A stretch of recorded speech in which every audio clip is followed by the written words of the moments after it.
Salut les amis, After Zap Image numéro 576 pour tous les amoureux de football. C'est un jour un petit peu particulier, bien évidemment. On attend tous ce jour impatiemment. C'est aujourd'hui Barça Real Madrid ce soir à 20h au Camp Nou. Laissez-moi en commentaire les amis vos pronos pour ce duel de très très haute volée. En plus de ça, cette année on a les deux équipes qui sont vraiment au coude à coude au niveau du classement de Ligue 1. Les deux équipes sont à 35 points. On a les deux meilleurs buteurs de Liga qui vont jouer face à face avec Messi qui a 12 buts et Benzema à 12 buts. Un très très gros match à suivre ce soir à 20h. On continue les amis avec le programme de la journée en France, Coupe de la Ligue. On a deux résultats hier et ce soir, un retour avec pas mal de matchs, notamment entre équipes de Ligue 1 à 18h45. Lyon va recevoir Toulouse. Nantes, Strasbourg, ça sera ce soir. Brest, Bordeaux. La seule équipe de Ligue 2 qui est toujours présente, c'est Le Mans qui va recevoir le Paris Saint-Germain. Tâche compliquée quand même pour les Manceaux. À noter le déplacement de Saint-Etienne à Nîmes et Amiens qui recevra Rennes. On continue donc avec le résultat pour le LOSC qui s'impose hier tranquillement du côté de Monaco. 3-0 pour les Lillois qui sont actuellement sur une très très belle série en toute compétition confondue. Enfin, sur la Ligue 1 ces dernières semaines, ça enchaîne les victoires pour Lille. Qualification pour les quarts de finale hier pour les nordistes grâce à un but de Victor Osimhen et un doublé pour Loïc Rémy. Match maîtrisé par les Lillois et surtout on a revu le Monaco qu'on ne voulait plus voir. C'est le Monaco qui est beaucoup trop fébrile défensivement hier, de grossières erreurs défensives pour l'AS Monaco, des erreurs aussi au niveau du gardien, donc vraiment en plus de ça une équipe qui n'avait pas l'air très très motivée à l'idée de jouer ce match, donc ça fait mal pour Monaco. Défaite 3-0 à domicile. Peut-être qu'il y aura la revanche ce week-end, puisque ce week-end pour la dernière journée de Ligue 1 en 2019, l'AS Monaco va encore recevoir le LOSC. On continue avec les statistiques pour Victor Osimhen, le buteur nigérian de Lille qui a inscrit le 12e but de sa saison avec le LOSC, donc toute compétition confondue, soit au moins le triple que tout autre joueur des Dogs. Donc c'est vraiment de très très loin le meilleur buteur du LOSC, l'homme providentiel lillois depuis le début de saison. Ensuite, autre résultat hier, le Stade de Reims s'impose 1-0 face à Montpellier dans un duel très serré entre deux équipes qu'on connaît bien en Ligue 1, qui sont réputées pour savoir très bien défendre. Ça a encore été le cas hier. En plus de ça, hier on a eu la chance quand même d'avoir un match vraiment avec des effectifs quasi complet. Il n'y a pas eu beaucoup de turnover de la part des deux entraîneurs, donc c'était vraiment un match entre deux belles équipes de Ligue 1, et au final c'est Reims qui s'impose 1-0 grâce à Mathieu Cafaro sur penalty à la 80e minute. Les Rémois sont donc eux aussi qualifiés pour les quarts de finale de la Coupe de la Ligue. Statistique d'ailleurs pour le Stade de Reims, je crois que c'est d'ailleurs la meilleure en Europe. C'est 11 clean sheets sur les 19 matchs cette saison pour les Rémois. Je crois que même l'Atlético ne les bat pas cette saison. En général, c'est l'Atlético qui domine dans le chapitre des clean sheets un petit peu en Europe. Cette année, c'est le Stade de Reims. Déjà l'année dernière, ils n'étaient pas très loin, mais là, c'est quand même incroyable.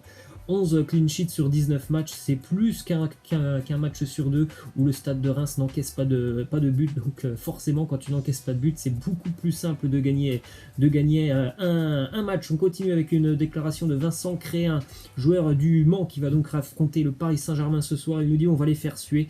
Les gens se sont battus pour avoir des billets pour ce match. J'espère que c'est pour venir nous voir. On les battra si notre gardien se transforme en Jésus, si on met des poteaux rentrants, eux sortant, et si il galvaude le match. Bon, ça fait beaucoup de si, bien évidemment. Le Mans ne part pas favori face au Paris Saint-Germain, même si Thomas Tuchel va certainement faire un petit peu tourner son effectif, mais voilà, le Paris Saint-Germain en plus de ça doit se racheter, parce que l'année dernière ça a été quand même un échec retentissant pour les Parisiens sur les deux coupes nationales. Donc voilà, ça on s'attend quand même à un duel très très compliqué pour les Manceaux ce soir. Ensuite, une info sur le LOSC qui a fait une proposition de contrat à Isaac Liadji. Ils lui ont proposé donc un salaire de 45 000 € par mois, plus une prime à la signature d'1 million d'euros. Il y a beaucoup de clubs qui sont intéressés par Isaac Liadji. En général, ce sont des grands clubs européens. On a Leipzig, le Bayern, Dortmund, la Juve. le Barça, Arsenal, Tottenham ou encore Valence. Hein, c'est un très très grand espoir du football, Isaac Liadji. On continue avec quelques infos autour du Classico ce soir entre le Barça et le Real. Déclaration de Lionel Messi qui nous parle des critiques qu'a subi Zinedine Zidane ces derniers mois. Il nous dit: les critiques sur Zidane, ça m'a beaucoup surpris. Les gens oublient très rapidement ce qui s'est passé. Ils sont exigeants au quotidien. Et Zidane savait sûrement quand il est revenu que les 3 Ligues des Champions gagnées ne comptaient plus et que ça redeviendrait très très exigeant. C'est un petit peu comme partout dans le foot, comme dans d'autres choses. Hein. Les gens ont souvent tendance à avoir la mémoire très très courte, et c'était le cas pour Zinedine Zidane qui a subi beaucoup de critiques lorsqu'il est revenu, alors qu'il reprenait en main quand même une équipe en grande difficulté, et les gens ne se sont peut-être pas souvenus qu'il a quand même amené le Real Madrid sur le toit du monde, hein, quand même, ces dernières années. Ensuite, déclaration d'Antoine Griezmann qui va donc participer à son premier Classico. Il nous dit: c'est toujours incroyable de voir les Classicos à la télé, et maintenant c'est vraiment un rêve pour moi de pouvoir le jouer. Je suis très heureux. J'ai hâte de jouer, ça sera une journée incroyable et j'espère y entrer de la meilleure façon possible. Bien évidemment, à moins d'une très grosse surprise, Griezmann devrait être titulaire ce soir face au Real Madrid, et je pense qu'il a, comme il le dit, très très envie hein, de montrer que voilà, il va falloir encore une fois compter sur lui cette saison. Et bien évidemment, peut-être que les supporters catalans ne sont pas encore tout à fait convaincus par l'apport d'Antoine Griezmann. Et bien ce genre de match contre le Real Madrid face à ton ennemi, c'est vraiment un match qui peut aider Antoine Griezmann à entrer encore un peu plus peut-être dans le cœur des supporters catalans. Ensuite, petite statistique sur le duel ce soir entre les deux Français qu'on va voir normalement sur le terrain. Bon, il y en aura certainement d'autres, avec pourquoi pas Raphaël Varane notamment, Samuel Umtiti aussi peut-être, mais on a un duel entre Benzema et Antoine Griezmann. Benzema, c'est seulement 20% de victoire hein, sur les Classicos, donc avec le Real face au Barça. Pour Antoine Griezmann, c'est 35% de victoire sur les 28 rencontres de championnat qu'il a disputées. Après, bon, bien évidemment, Griezmann c'était avec l'Atlético Madrid. Ensuite, on peut jeter un petit coup d'œil à ce Classico qui est quand même un Classico avec des effectifs complètement démentiels. Hein. Si on a fait un petit cumulé entre les deux effectifs, c'est plus d'1 milliard d'euros forcément pour les deux effectifs.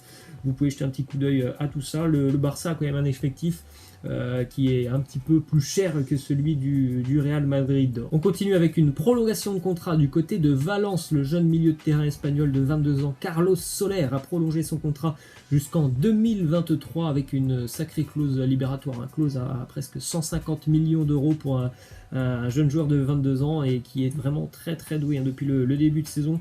Et déjà l'année dernière, il avait fait forte impression. Il est en train encore une fois de progresser cette saison. Le jeune milieu de terrain. On a une déclaration assez incroyable de la part de Mehdi Benatia sur Cristiano Ronaldo. C'est un monstre hein, tout simplement, un monstre physique tout simplement, Ronaldo. Il nous fait cette petite déclaration, donc cette petite anecdote sur Ronaldo. Il nous dit c'était il y a quelques années lorsqu'on se déplaçait, enfin en tout cas c'était l'année dernière lorsqu'on se déplaçait du côté de Bergame pour jouer. L'entraîneur avait fait tourner l'effectif, donc Ronaldo et Benatia étaient sur le banc de touche. Ils n'ont pas joué, ils n'ont pas participé à ce match, et puis après en revenant donc dans le bus, Cristiano Ronaldo, il était déjà 23h, a envoyé un message à Mehdi Benatia et il lui a dit qu'est-ce que tu vas faire maintenant? Benatia lui a répondu bon, il est 23h, moi je vais rentrer en famille, me reposer, pourquoi pas me mettre dans le canapé et regarder la télévision. Donc après, arrivé à Turin à peu près minuit et demi, 1h, tout le monde s'habille normalement en civil, seul sauf une personne, Cristiano Ronaldo, qui met sa tenue de sport et qui fonce à la salle faire un entraînement parce que tout simplement voilà, il n'avait pas pu jouer, donc il n'était pas rassasié on va dire, et il a foncé à 1h du matin quand même à la salle pour se donner à fond. C'est quand même assez incroyable hein, ce que fait Ronaldo. Ensuite, petite déclaration du côté de Manchester City. C'est une déclaration de Pep Guardiola qui a dit ça va arriver très très rapidement, donc visiblement il est très bien renseigné. Mikel Arteta, son adjoint, devrait devenir le nouvel entraîneur d'Arsenal dans les prochaines heures ou les prochains jours. En tout cas, on a aussi appris que Guardiola avait confirmé en conférence de presse qu'il était bien en pourparlers, hein, son adjoint avec Arsenal, mais pourtant Mikel Arteta sera toujours sur le banc de touche des Citizens qui se déplacent ce soir du côté d'Oxford en Coupe de la Ligue anglaise. Ensuite, autre info, justement, il y a un entraîneur qui a déjà refusé le poste du côté d'Arsenal, c'est Nuno Espirito Santo, l'entraîneur de Wolverhampton, qui a décliné les propositions faites par Arsenal. Il va continuer donc avec les Wolves. Petite info qui concerne Kevin De Bruyne, puisque voilà, il a déjà pensé à sa reconversion professionnelle après le foot.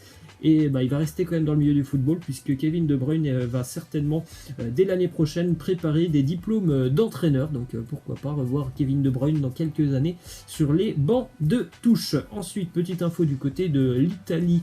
Maurizio Sarri a annoncé en conférence de presse que Adrien Rabiot allait avoir de plus en plus de temps de jeu avec la Juventus. Les petites stats pour le moment pour Adrien Rabiot depuis son arrivée, c'est 11 matchs, 6 titularisations et 5 entrées en cours de match. Donc c'est pas incroyable, mais normalement dans les prochaines semaines, il devrait avoir plus de temps de jeu. Et on termine les amis avec cette petite image. Quel duo ou trio au milieu de terrain vous a le plus impressionné depuis que vous suivez le foot? Laissez-moi en commentaire tout ça, ça m'intéresse d'avoir votre avis sur la question. Voilà les amis, je vous laisse profiter bien évidemment du Classico. Ce soir, on se retrouve demain. Allez, ciao!